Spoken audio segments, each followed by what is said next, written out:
just deal with me. Thank you and welcome to the show this morning. The topic this morning is the African Street Festival and the Freedom Rides revisited.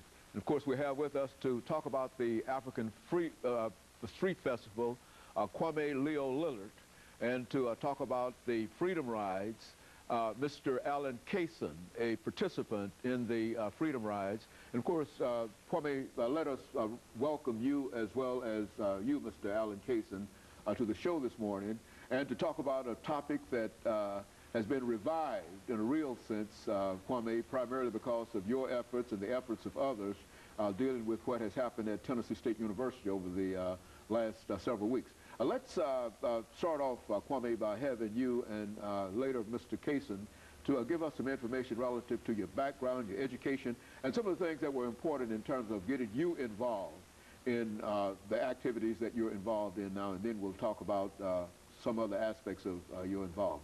Well, in 1961, you know, that was 2 years after the initial training of the students in the Central Committee here in Nashville, around the First Baptist Capitol Hill, around Clark Memorial.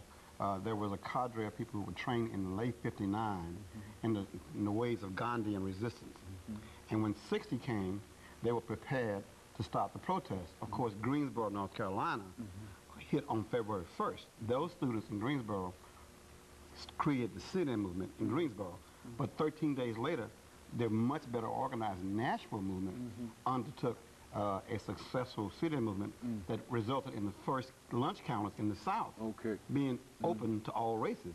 So we were much better trained. We had a better support system in terms of adults, the legal system here in Nashville than it did Greensboro. So Greensboro was given the credit February 1st, 1960 for being the first student protest. The difference is that Nashville movement was so well organized that Dr. King came to Nashville to learn how we were doing this. So when the core group was burnt out in Anderson, Alabama in '61, that next year, they gave up the Freedom Ride. The Nashville movement was so well organized, we just simply said, no, you're not giving it up. We're going to pick it up, and we continued and were successful in making the Kennedy administration force the Interstate Commerce Commission to enforce the right for everybody to ride airplanes, buses, trains, and boats without any fear of being harmed because of the race.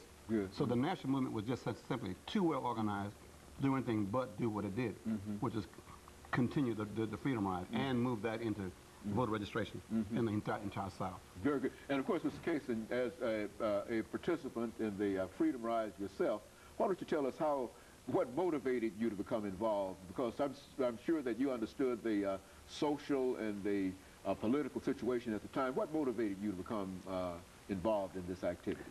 Motivation was this, that we were not progressing. What the jobs, our background, only thing we were looking for being a teacher. If there's not teaching jobs, what we're looking at, another thing is zero. How many teachers do you have in a school? But we had to look at things. Why do I have to go to the back of the bus? Why do I have to go to the alley? You have to urinate? Why do we do these kind of things? No. I said, I'm tired of it. My parents, they my loving parents, they grew up in this kind of situation. I was not going to deal with it. It was a change that we made. And I said no. In spite of all the danger that you might face, you decided that you would not go along with that. I would not go along with it. Plus, you have to realize that things happened years ago, back before we were born. And in Christ's days, with people had to stand up for themselves. And now it's time for us to stand for ourselves.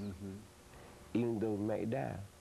But yet still, we will not go out and hurt anyone. We were nonviolent. We were loving. We were caring.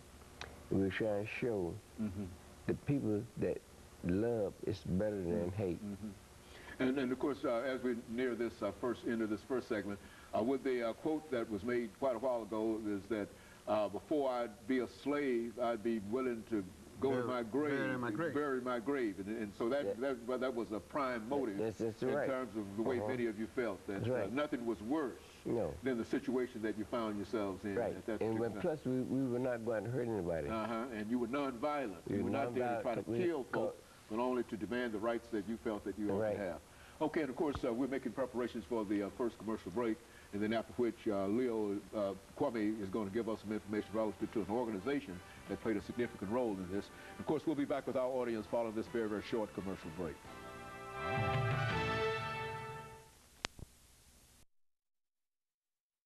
Talking to LLillard.